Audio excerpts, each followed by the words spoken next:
Would like to welcome you to 1 Million Cups. 1 Million Cups is part of the Kauffman Foundation out of Kansas City. There are 1 Million Cups chapters all over the country. They all meet Wednesday morning. There's some connecting and networking. There's presentations from up-and-coming startups and entrepreneurs, and then some more networking, and you can be back to work between 9:30 and 10. We'd like to give thanks to our sponsors. Of course, Kauffman Foundation, Lincoln Partnership for Economic Development. Is Abby here? She's running that show. Baird Home. Is Baird Home here today?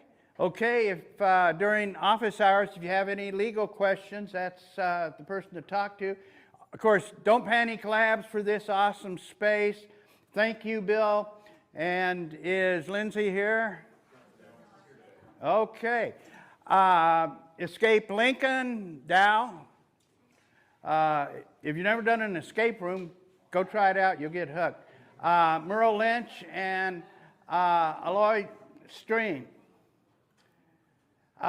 These are the people that make this all possible. Abby with LPED, on with Escape Room, Lincoln Escape, Dane with Bats and Rats, Amy with Southeast Community College, Dow with Merle Lynch, Dave with Union Bank, Lindsay with Don't Panic Labs, Sarah with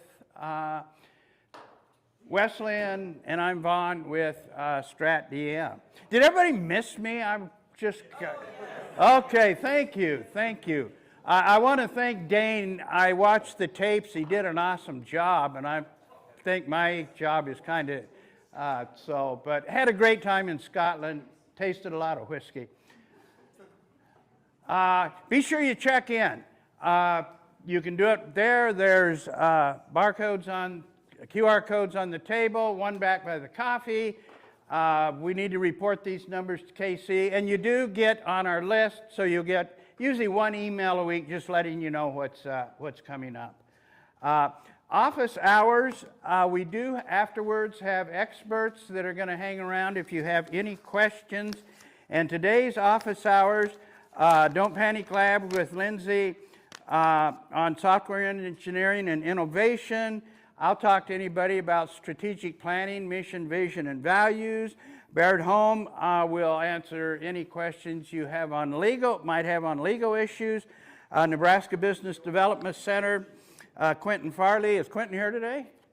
No, but we can pass it on the time. Okay, Quentin's the expert on doing business with the government, and sometimes he shows up late, so he may be here later.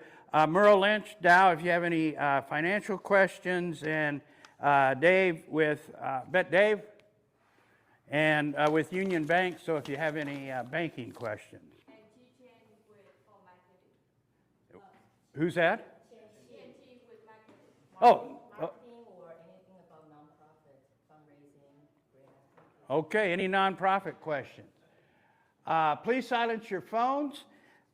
Today's presentations, I'm really eager to hear more about this one. It's a concept that I find kind of unique, but I still got a lot of questions, so hopefully some of those are going to be answered. But Dana Stayfields and Jesse Poor with Wheelie Good Rides. So are you guys ready to go? Are you? We're ready. Let's give them a big 1 Million Cups welcome. Woo!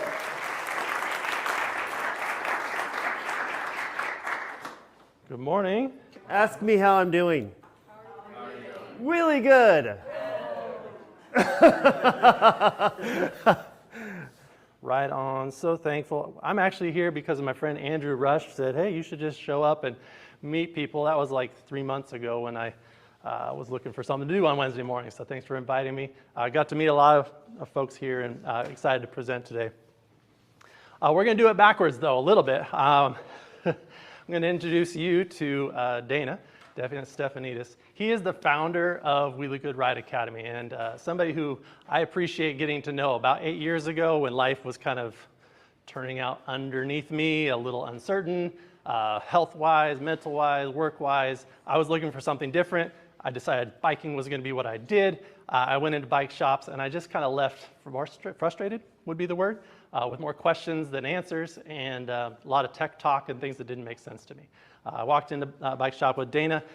He sort of demystified it for me, reminded me that it was just really about having fun, making sure that you're in it for the right reasons, and you're developing sort of something that you're proud of. And that was really important to me, and 8 years later I'm still riding and developing community around cycling, which I never would have anticipated. So thank you for that. That's Dana and what he can do in a community where he's living out his purpose. Yes, and this is Jesse Poor. And again, referring back to our first meeting, it's so interesting that something simple as purchasing a bicycle can develop a relationship that we've had over this long of time.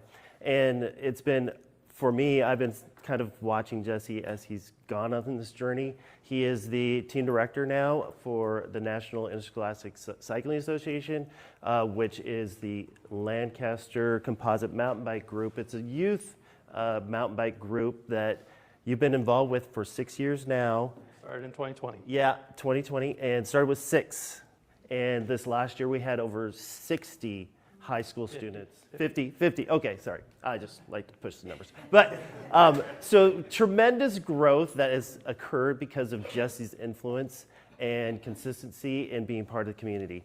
That's Jesse Poor. Here we are. So that's us. We're going to get to know each other and show you a little bit about our personalities here. We're going to play word association. So you know the game where I say a word and he tells me the first word that comes to his mind. And we'll do it back and forth. So here we go. So this is a little bit about Dana and I and how different we are. So Dana, I'm going to give you the first word. You're going to tell me the first word comes back to your mind. First word is fun. Color. Color. Yeah. Jesse, what's fun? The ripcord at Worlds of Fun. Okay. So second word, a little bit harder. Here we go. Sports. Officiating. And if you want more, talk to me afterwards. But officiating. Officiating, that's Yeah. weird. I would talk to him about that one. Okay. Sports. Challenge. That's the word that comes to my mind. Challenge. Okay, so that's a little bit about us. We're going to actually turn it into a group participation activity. We're going to give them the next word. And if you have the word you want to tell us what comes to mind when we say this word, you just raise your hand and I'll call on you. Ready? You ready to understand the game now? Okay. The word is cyclist. Cyclist. Bike. We have bike. Speed. Dow, what did you say? Cycling, like those people riding on the French. Yeah, she said the Tour de France. Live strong. Live strong. Fun. Lance Armstrong. Health. That's a good one. Fitness. Bill? Pretentious. Smiles per hour. I love it. Wow. I'm going to use that. Okay, one more. Cyclist. Trails. Okay, Very good. Very fantastic. good. People have a perception of when we say the word cyclist. When you say the word cyclist, they have a perception of what that is in their mind. You know, they often think of like these kitted out people in spandex and going fast and Tour de France. I thought that was great. The first word that Dow said was Tour de France. I said, yes, that's what lots of people think about when they think about cyclists. For some reason, that's the only thing. This is like the macho, like we're riding on the road, we're going really fast, we're hardcore, but really 98% of cyclists look like this. This is the experience that you're out there having, just a fun time, going and exploring your community, changing lives just by pedaling the bike for fitness or for community, picnic basket or whatever the Swedish chef is doing back there. That is my thoughts. When I say cyclist, getting out and riding your bike. So I'm a data and numbers guy. I like to get into it. Mine will have more text. Dana's not so much. So I'm going to show you things. I'm going to talk about things, but don't be confused. This is about the story that's missing in the gaps. Missing in the gaps. What's missing? See, youth sports marketing it's an industry. It's a growing industry. We're talking $50 billion globally industry. This is huge with a B. We're talking about and I don't even know what CAGR means. That's not my industry. But growth rate by 2033, we're looking at $114 billion industry. And this is things that families are spending on equipment, protective gear, travel, all the things. If you have a kid in a primary sport, they're spending over $1,000 a year. activating in a sport, and if they play 2, 3, or 4 sports, and that's the average, which you know means some families are spending way more than that. It is unapproachable, but we have great participation from ages 6 to 12. Basketball, soccer, football, even tennis and golf. I did think volleyball was a little low, but then I remembered I live in Nebraska and we talk a lot about volleyball. 6 to 12, we're activating kids in sports and it's amazing. And there's a huge industry, but we have a small problem. And when I say we, I mean us collectively, of engaging people in activity that is healthy, it's community oriented, it's challenging, officiating, whatever that means. There is a challenge. By the time they reach age 13 to 17, there is a precipitous drop-off in participation. These are numbers that I'm making up. I've sourced everything at the bottom of my slides. You see drop-off in basketball, baseball, soccer, football. Tennis and golf do grow, but volleyball even, at its small participation rate, drops off. What's causing the drop-off? Why do we see participation falling off? It is not a misunderstood phenomenon. This is a little bit challenging to understand, but the weight of reasons why people fall out of sports, 95% confidence would say 4.6 out of 10 is the weight of why they fall out. The top priority is they just don't have any more time. The travel time, the competition time, the field time, all the things that it takes to be successful in sports, there's no more time once they get to those ages. Fair enough. I'm not making the data, it's just what's saying. They liked other things more than sports. Can you see your own kids or your own self or your own community in that data? They didn't feel good enough. Nobody told them they should keep trying. They weren't as good as their friends or their peers who were getting better, and they weren't. That was me in baseball and football and any other sport I tried. They didn't feel it was worth the effort. Whatever reason, these are the reasons kids aren't playing sports. And again, I'm not here to tell you that we need to grow the traditional sports industry. I'm saying there's a gap there. There's holes there. There's people who are falling out of this participation effort of learning how to challenge themselves, set goals, be in community. This is a data set that tells us there's a market there, and I'm excited to be part of solving that. So there's no mystery to it. To me and Dana, we see it, we experience it. He mentioned the team that's growing. I tell people that I started a mountain bike team in Lincoln, Nebraska, and they say, mountain biking? In Lincoln? We have the largest youth mountain bike team in the Midwest. Lancaster Composite is representative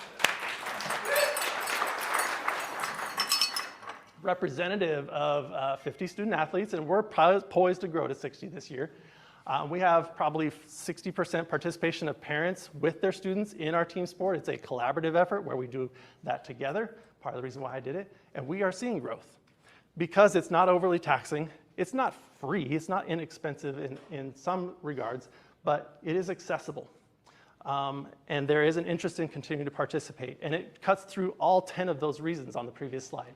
So this is our model, and why I decided to start working with Dana at Wheelie Good Ride Academy as a board member is because what we've done and what he's doing, I think, melt really well. And so that is the prompt for his part of the story. At Wheelie Good Ride Academy, we believe every kid in Lincoln deserves the chance to love riding a bike. Yes. So about a year ago last fall, Jesse came to, we had met actually downstairs at Mill, and we're like, let's do a partnership. Because we are on a mission to make biking fun and accessible for all families. Where are we at here? So, Wheelie Ride Academy started about 2 years ago. We've had over 200 learn to ride, including 3 adults during that process. Blew my mind. I had no idea that this was going to happen. Because spring 2024, I had one person show up, and we'll swing back to that, but it was the right person, and I'll tell you in a second. So we continued our growth with Lakeview Elementary, CLC, and Lighthouse. Billy's in the audience, and we had an additional 60 students through those other organizations as well. Spring in 2025, Riley Elementary and Lincoln High School, again, 20 more students that we were able to help learn how to ride. Because we are focusing on 3 things. Fun, and I cannot stress that enough. So here we are, we're at Irving Rec Center, so we're using partnerships like Parks and Rec. We want to promote the things that are already in the city. So we're out here on the side of the building, and we're learning the knee elbow dance. You get up here and try this. It's not that easy, and it's super, super, super helpful in this process. But we have fun with these cross-body, proprioception, body awareness types things because they're super important to get us to the goal of learning how to ride a bike. And we celebrate. We celebrate everything. And I got this from NICA because at NICA, when any student participates in a competitive event, the very last one that crosses the line, they get cowbells. And I took that idea because I needed families to give me their attention for 1 hour because what happens is in that 1 hour, something magical can happen.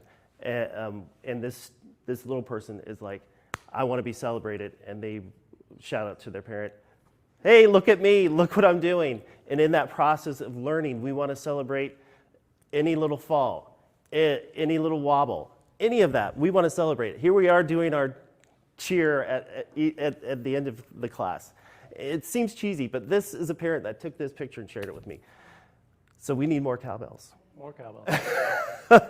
And with those two things, the fun and celebrating is the magic that happens. I cannot, in words, explain the transformation that truly happens through this process.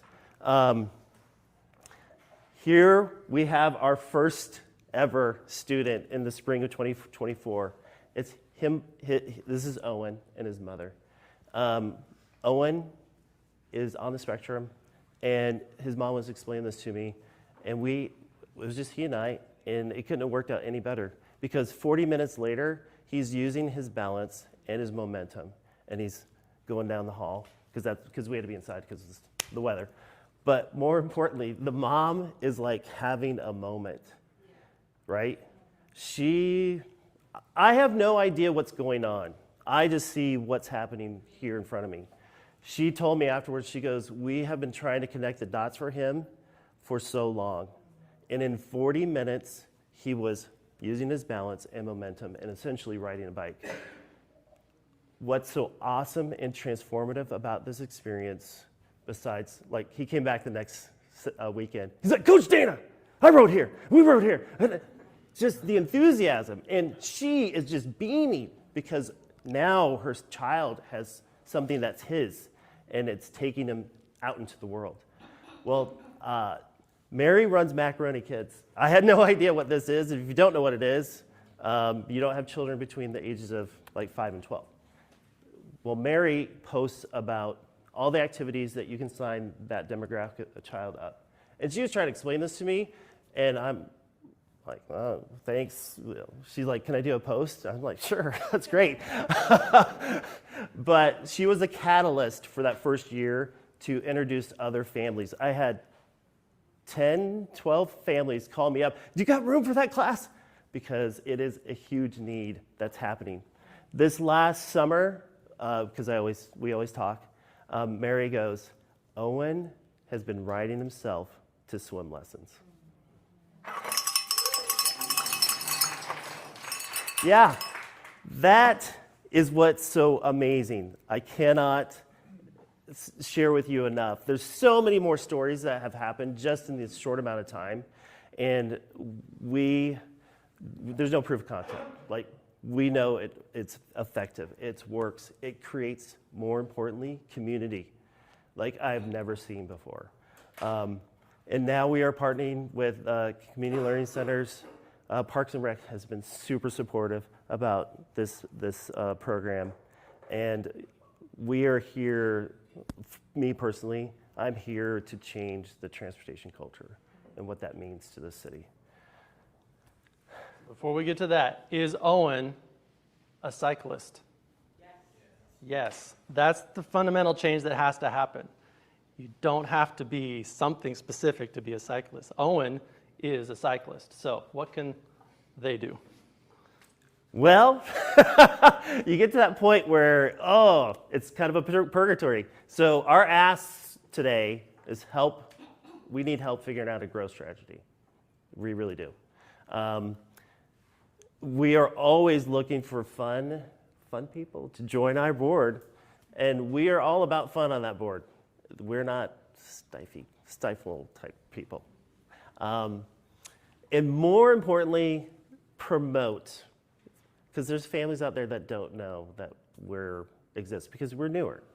But I tell you, that family that participates has never regretted participating. You can ask any of the families. I have some families here who have been in that program, and they all have said, my child won't stop. Why? Because we've had fun and we've celebrated that success. It is truly magical in that way. The QR code will take you to the web landing page where we are accepting signups. And there's regular registration, and then there's a sliding scale, cost effective as well. So there are initial proof of concept, it's working. There's so much more that we could be doing. So that's what he's saying by figuring out our growth strategy is how do we manage that. And so really wanted to make sure that was clear. That QR strategy or QR code is to the sign up sheet. So anything else? I don't know. We're finished. Okay. Okay. So how do you guys make money? I mean, what's the business plan for this? Great question. So Jesse kind of referred to how we're sustaining the program right now. We have an honor system. So if a student or the family is participating in free reduced programming at LPS, there's a kind of modeled after who is it? Bright Lights, yes. Where if they're participating in that, then they have a reduced registration fee. Otherwise, we have a fee for those families that don't. And what's been awesome is families have just been honest about the whole situation. So that's how we're doing it so far. Yeah. Poor president over here. People pay to register, and then we do an honor system. We want to make it accessible to every child. And then we do have donors and grants, corporate sponsors. So connections to any of those as ways to promote the organization would be super helpful because the $100 that the kids pay for the class doesn't cover everything.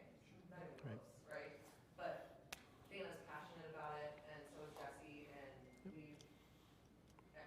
we're president, and I'm passionate about it with them. We want to change kids moving in Lincoln, right? We want to give them the power to be able to have autonomy over their transportation, have a sense of growth and self-fulfillment and self-awareness, and to move, right? We didn't even get into the health stuff. Nope. And the health benefits Yeah. that kids really need. So Yeah. anyway, Yeah.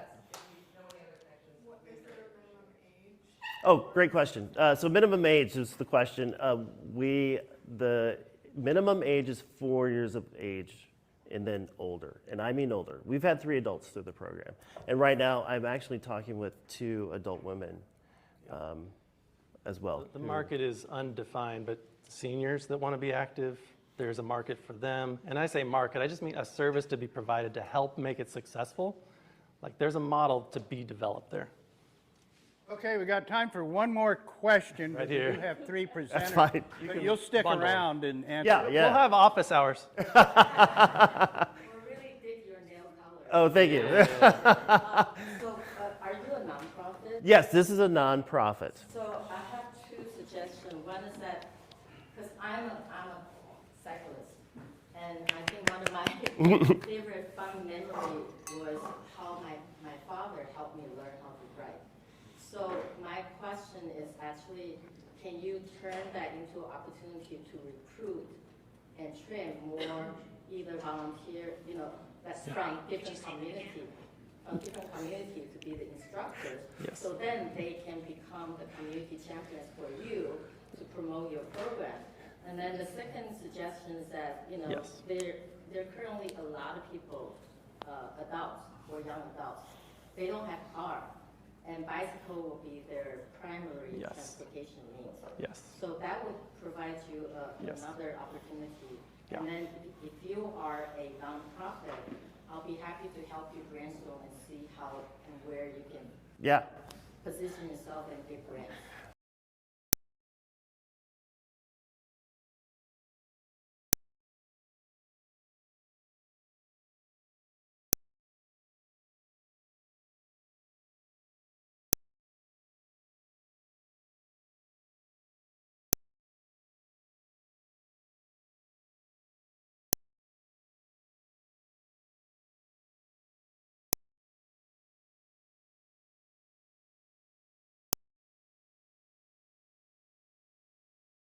Okay. Thank you. And I have one quick question. Sure. Okay. Thank you. And I have one quick question. Sure. We are always looking for relationships at any level, and it's It more of seems to me a. like that are you familiar with the Bay? Oh yeah, very familiar with the Bay. Yes. That would be Yeah. Okay, thank you. Appreciate You that. already gave us your ask. You're looking for help with growth. Yep. So we do thank you, and let's Thank give them a you. big hand.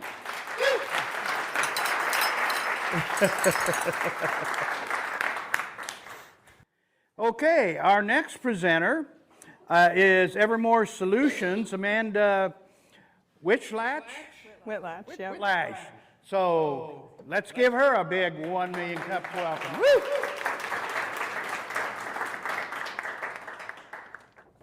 Okay, well, I'm fun, but I'm not as fun as they are. Just heads up. Say the word, we'll ring the cowbell.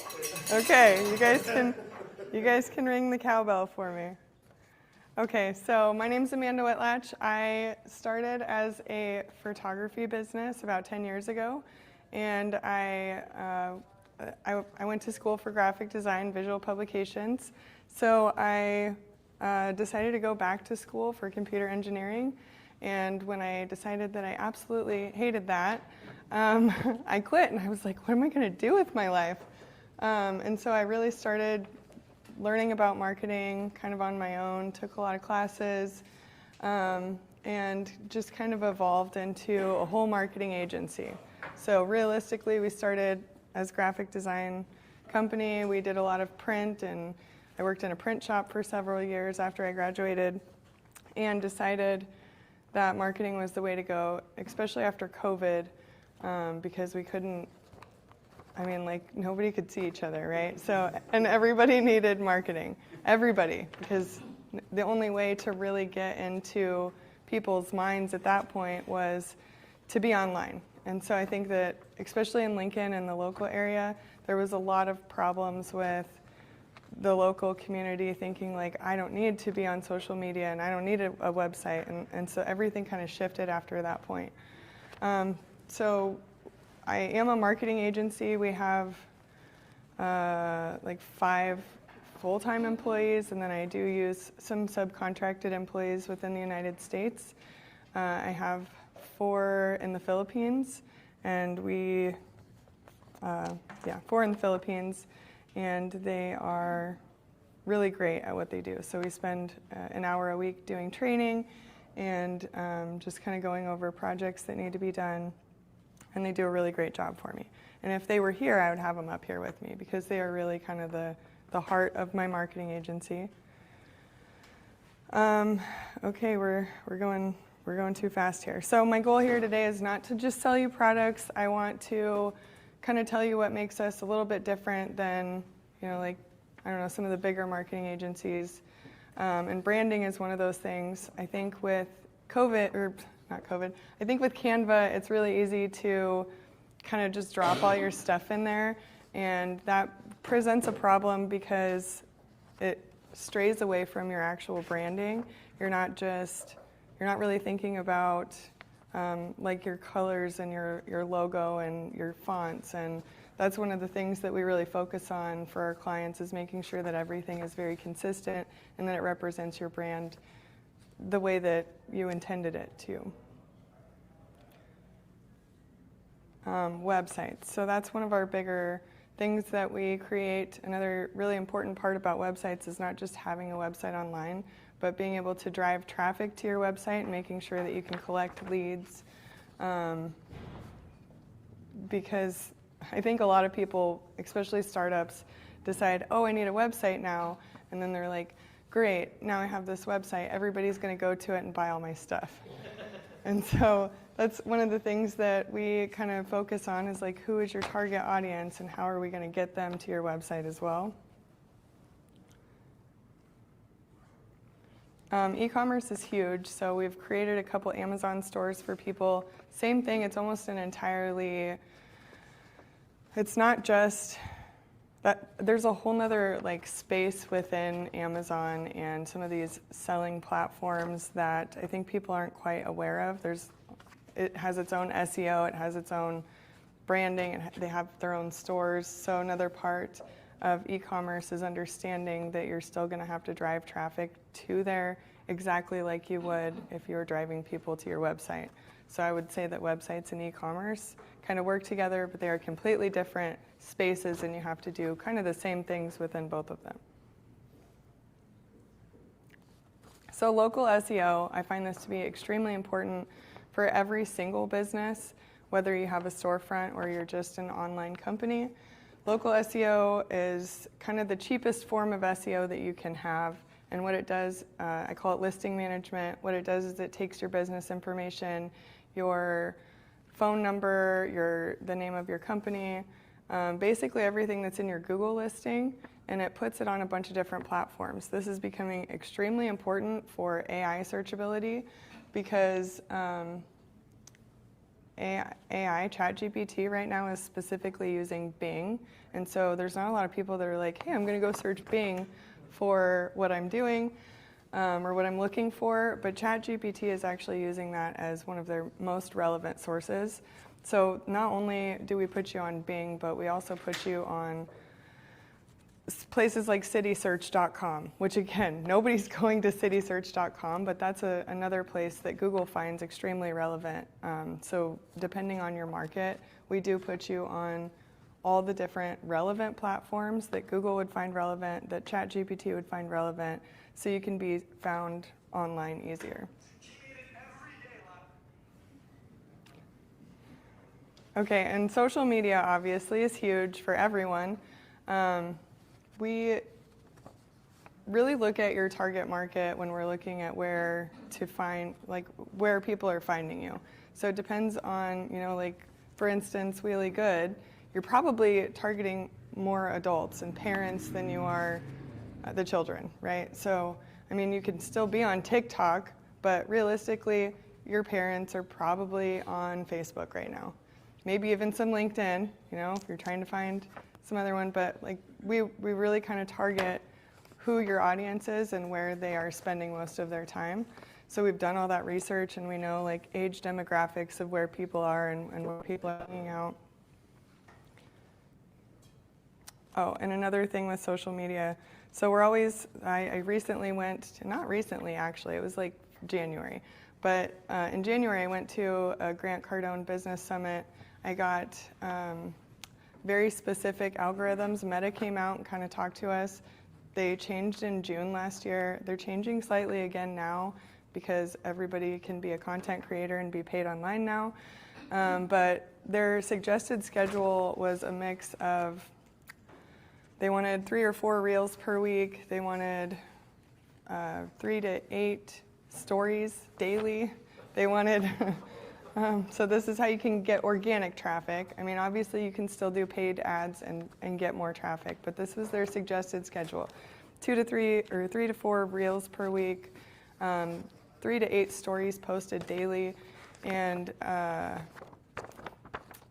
what was the other one? Just regular posts, 5 to 7 posts per week as well. So they really want a lot of content being pushed out, and not just content, but they really want engagement. So you have to come up with hooks, and that's kind of like where we would come in, is being really helpful and knowing kind of what the current algorithm is and helping create all of that content too, because not every business owner has time. I would say like probably 90% of business owners absolutely do not have time to create that amount of content, even if they're working with their phone out all the time. Not if they want to make other money. Right, not if they want to do anything else besides content creation. And the other part of that is paid ads. Obviously, if you put money towards anything, you're going to get some results. But there's another side to that too. If you don't know what you're doing, you're just throwing money at something and hoping that it works. So I do take courses frequently. I have my employees take courses on how to expand your paid ads. I had a very successful campaign for feather flags. We were getting 2 to 300 per month on custom feather flags, leads per month on custom feather flags. Now, obviously, I'm not the salesperson, so I can't really give you very specific data on how many of those closed. But we were I think we had like a $900 a month budget. So if you can convert even 25% of that, you're doing pretty good on a high ticket item. Another piece to that is Meta also has they've changed how they collect leads. So there's a lot of different options now. You can obviously send them to a lead generation form, and that's great. But you can also, like Meta has their own CRM inside of itself now, which would still require people to enter their name and phone number and email and everything. And again, that's great because then you get all the data and you can reach out to them later. But there's another piece now where you can have, and I'm sure you guys have all experienced if you're on Meta, but you can go and have them directly message you instead. And so that will increase your like cost per lead dramatically because people aren't having to put their information in. I think there's kind of a fatigue there where people are like, I don't want to give everybody all my information all the time. I currently have 800,000, I think, unread emails because I'm consistently putting my information into these lead generation forms, and I get lots of emails. So I don't read those ones. That's how I filter the important from unimportant. Like my important emails are opened, but the lead generation forms never get opened. Same thing with text messaging. I have probably 300 or 600 unread text messages because I do the same thing there too. So there is a fatigue there with people wanting to give you all their information. And it's not as much of a trust thing anymore as it is I don't want to be spammed all the time. Because I get spammed all the time and I totally get it. But the other new features that they have where you can click on an ad and you can even set up like questions. For instance, Wheelie Good, like how old do you have to be? They can just click on that button and then you can even send automated responses. So you don't have to continuously go and respond to every single message. You can give them a list of setup questions and they can click on a button and then get a response immediately.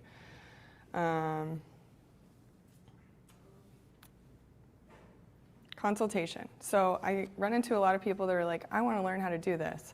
Even if they don't want to do it, they still want to learn what's going on and what to do. So we do just consultation, and I'm happy to, I don't like need to keep all the information to myself because the goal here is to help small, medium, and large businesses. And so I will do just consultation, kind of teach you guys what you want to know about it, and then help you implement it as well. And I honestly think a lot of marketing agencies don't like to do that because they're like, no, this is my information. I don't want to give you the whole thing. I'm comfortable with that realistically because I know that once they see what's going on, they're really not going to want to do all the work themselves. It is kind of a trap. AI integration. So everybody is starting to use AI. We are kind of developing, not a platform, we're kind of using a platform, but developing a process that will help people and businesses not have to do so much work, but still get all the work done. So I've kind of decided to partner with a friend who is actively learning how to integrate this type of process into companies. There's 6 chatbots that they use, and it is, I'm not going to be able to name them all off. However, I know they check your emails, they'll send emails for you, they'll do lead generation, they'll kind of check to make sure you're legally doing everything right and how you're supposed to do it. And that was 5, but I have no idea what the 6th one is. However, we are working on that right now too. So operations, that's probably another part of why Evermore Solutions is a little bit different than a typical marketing agency. We really try to set things up to where, my social media says Evermore Business Solutions. So we're not just marketing. We also try to help strategize about how to set your business up for success. Make sure that, like the AI stuff, you don't have to check every email. I don't know if it'll delete emails for you, but I thought about doing that for myself as well.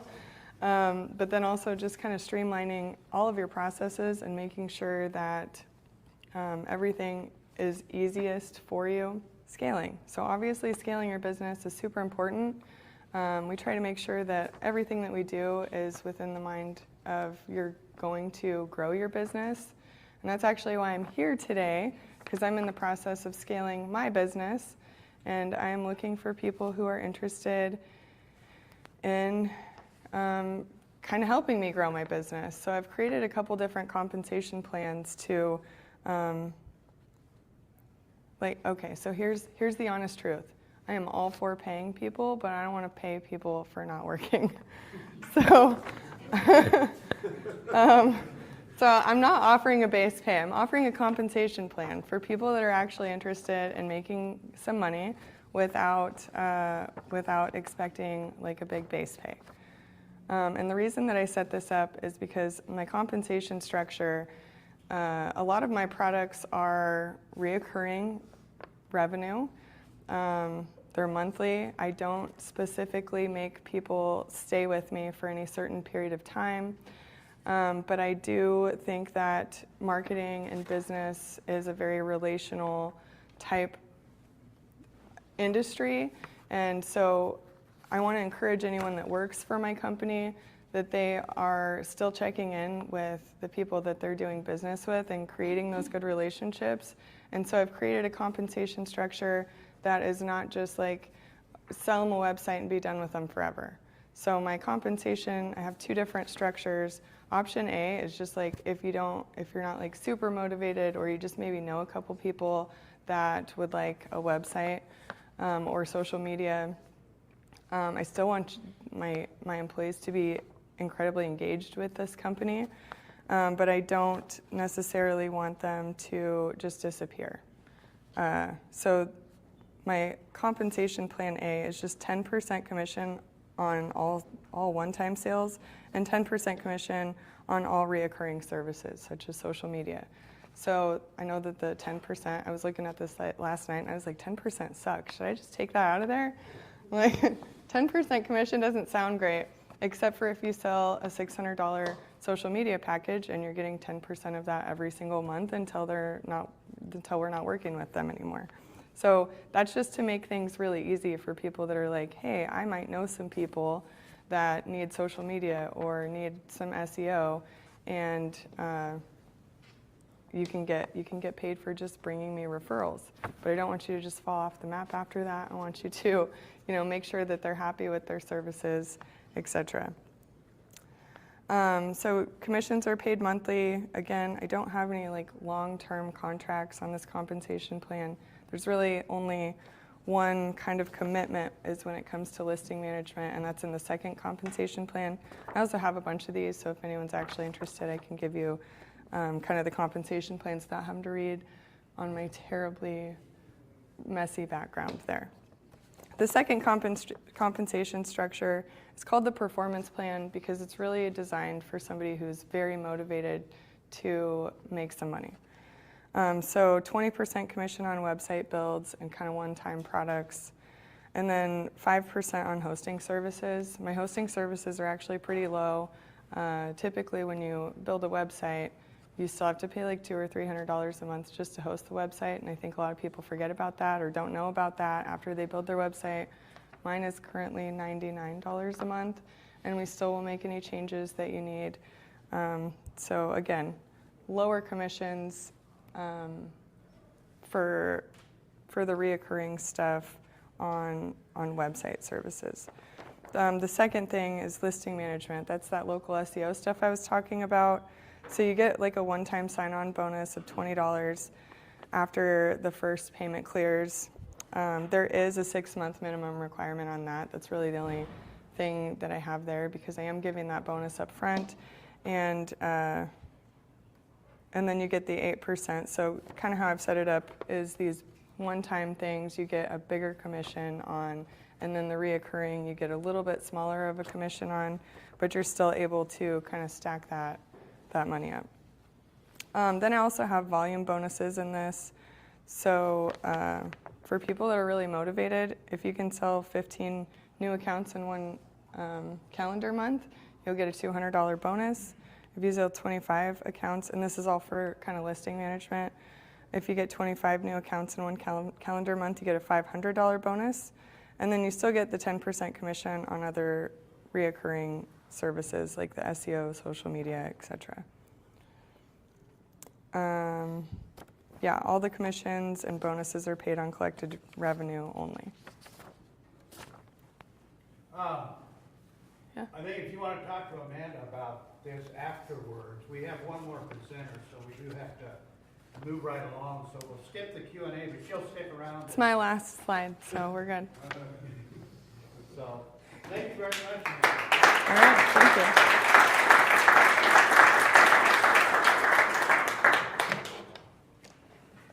Thank you. Thank you, and I would like to ask the presenters, please, right after we're done here, if you could come up, we'd like to get a picture of you with the organizers. Bring your cups with you right after we're done. Okay, our last presenter here is an I, and that's Marco Melendo, and he's going to explain that to us. Let's give him a 1 million cups welcome.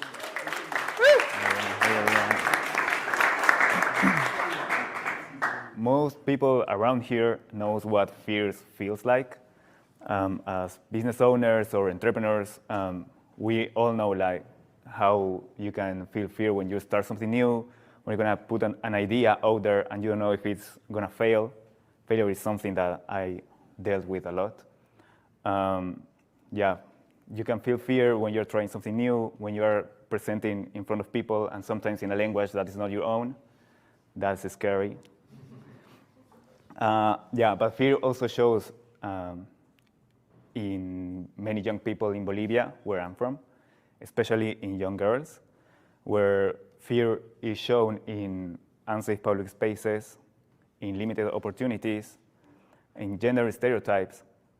And well, I believe that the environment that we grew up in, that can shape us, and in a place where you can feel fear, opportunities can feel distant and possibilities can feel out of reach. So my nonprofit, my organization is called I Need Skate Project. That's an A, that's an Y, that's an E, N, and that's an I, just so you know. And we use skateboarding to interrupt that fear. So yeah, these are the classes that we provide. I'm Marco, I'm from La Paz, Bolivia, and I'm the co-founder and director of I Need Skate Project. We are a nonprofit that uses skateboarding as a tool for social transformation. So what we do is we create free, safe, and inclusive programs and spaces for children and youth. In Bolivia, we are currently in 3 different locations in La Paz. And this is our 6th year working through sports, education, and community development.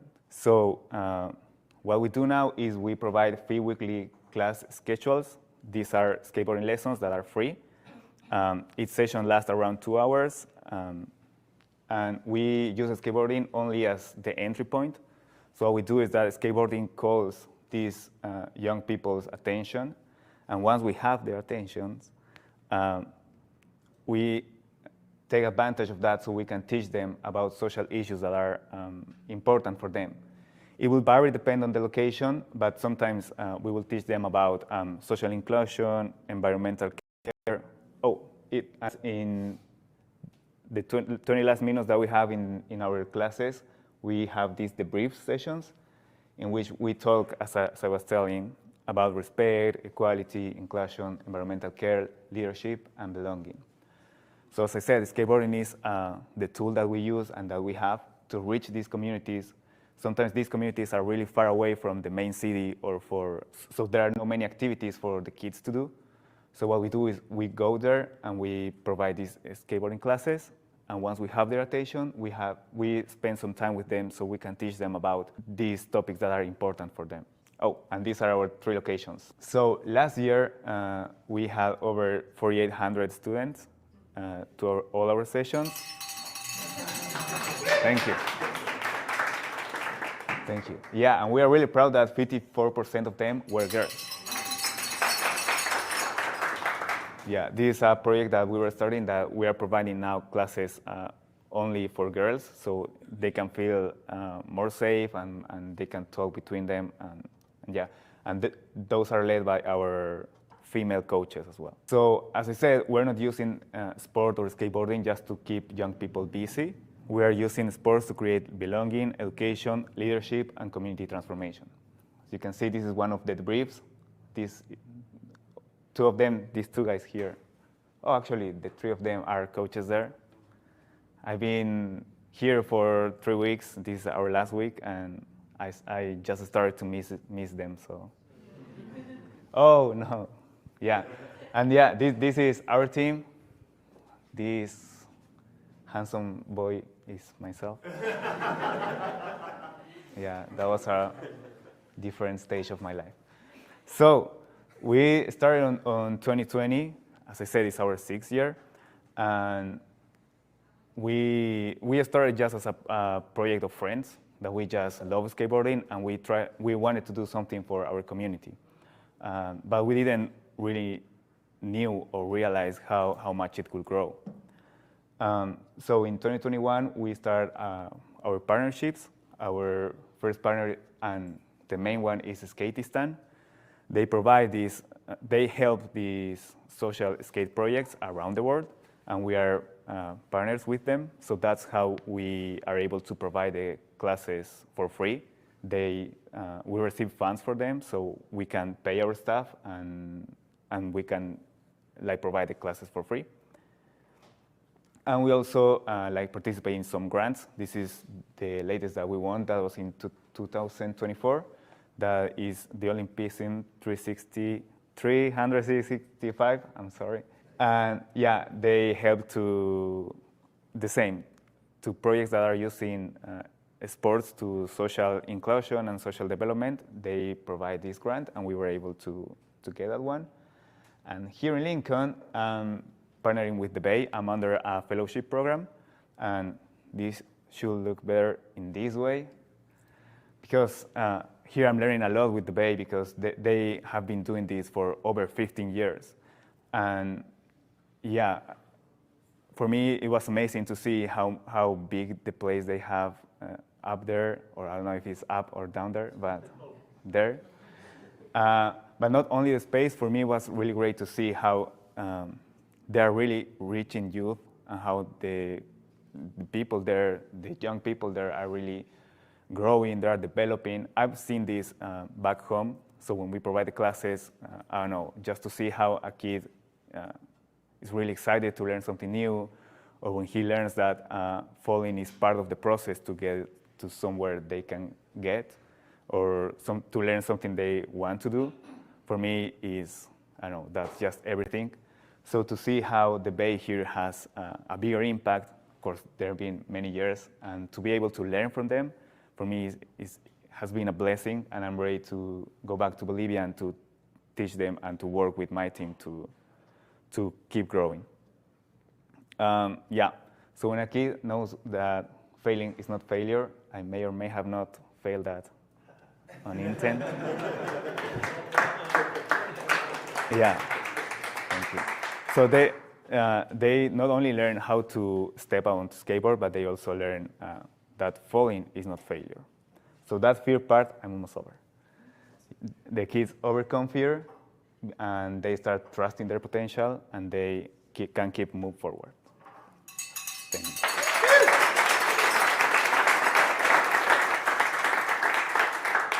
And the last question we always ask here, we didn't have to ask it because some of them answered it, but what can we as a community do for you?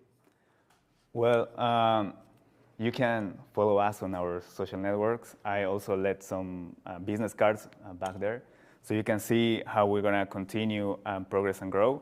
But I think what the best thing that you do, I would say, is here in Lincoln, and I think my other partners here can tell the same, is the community that you have is really, I know it's inspiring. We don't have this back home, and I really are looking forward to start doing something similar like this. So what you can do for me, from here at least, until we start receiving funds and donations and stuff, is something that I heard once. Don't stop believing. So yeah, don't stop believing.